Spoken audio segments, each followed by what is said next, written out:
In this corner of Spain, the land speaks a language older than the country itself. It is a dialogue written in stone, carried on the wind and whispered by the sea.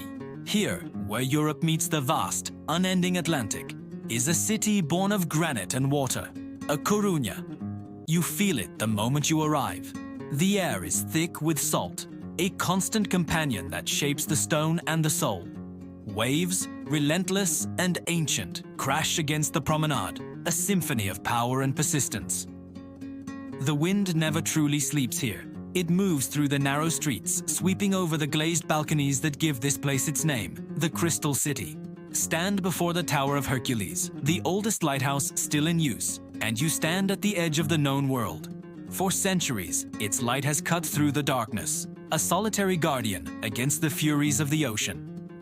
The stones beneath your feet have felt the footsteps of Romans, Celts, and countless sailors whose lives were tied to the whims of the tide. The city breathes with the rhythm of the ocean, its heart beating in the ebb and flow of the water that surrounds it on almost all sides. From the coast, the paths lead inward, toward a sacred heart, Santiago de Compostela. This is more than a city. It is a destination, the final punctuation mark at the end of a 1,000-kilometer sentence. The rain falls softly here, a silver curtain that washes the ancient stones and glistens on the slate roofs. It is a holy rain, they say, blessing the weary pilgrims who arrive day after day, their journeys etched into their faces. You see them in the Grand Plaza del Obradoiro, leaning on their staffs, eyes fixed on the soaring spires of the cathedral.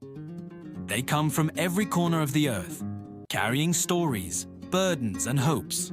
Inside the magnificent cathedral, the air is heavy with incense and centuries of prayer. Light filters through stained glass, illuminating the hushed reverence of those who have finally reached their goal. The city is a labyrinth of arcaded streets, where the sound of a lone bagpipe might drift from a hidden corner, a haunting melody that speaks of longing and arrival. The coastline is a dramatic scroll, unfurling into the rías altas and the rías baixas.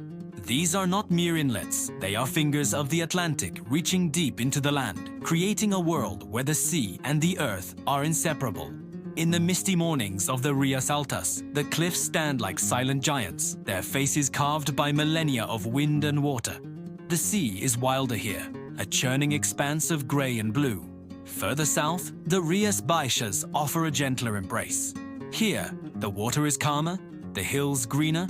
Small fishing boats, painted in bright, defiant colors, bob in the harbors, their nets waiting for the day's work.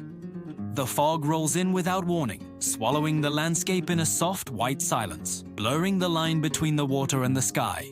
It is a place of profound quiet, where the only sounds are the cry of a seagull and the distant hum of a boat engine returning with the day's catch. Venture away from the coast, and you will find another Galicia, one of rolling green hills and quiet villages.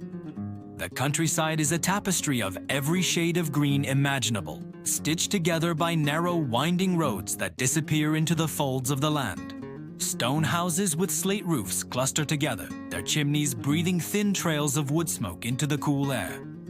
In these small hamlets, time seems to flow differently, measured not by clocks but by seasons. You see the horios, traditional granaries raised on stone pillars, standing like sentinels in the fields. They are a testament to a life of subsistence, of deep connection to the earth and its cycles.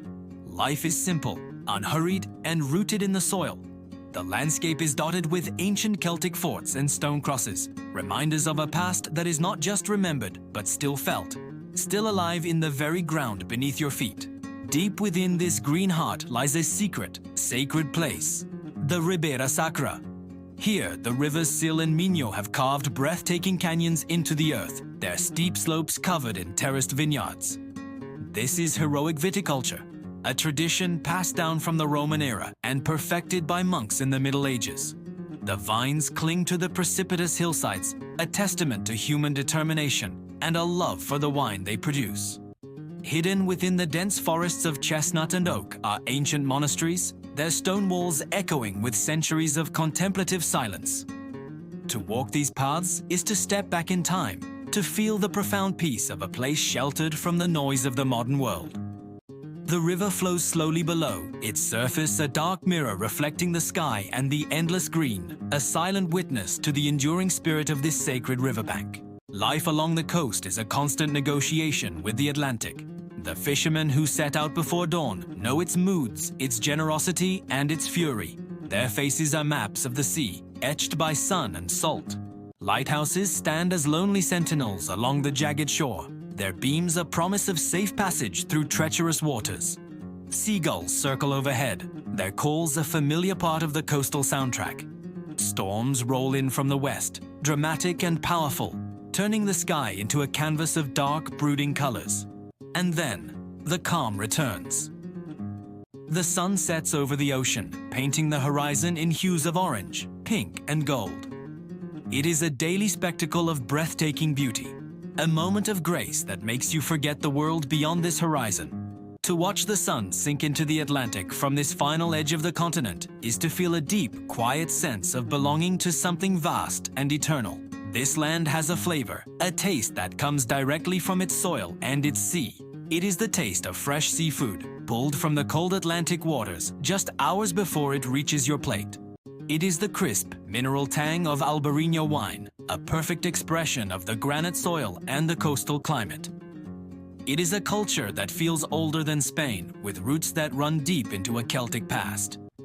You hear it in the mournful, joyful sound of the gaita, the Galician bagpipe, a sound that can evoke both celebration and a profound sense of morinha, a unique and untranslatable longing for home. It is a quiet, mystical spirit that permeates everything. A feeling that you are in a place where the veil between worlds is thin, where magic is not just a story, but a tangible presence in the misty air and the ancient stones. Join us as we continue to explore the hidden corners and resonant stories of Europe. Follow our journey for more.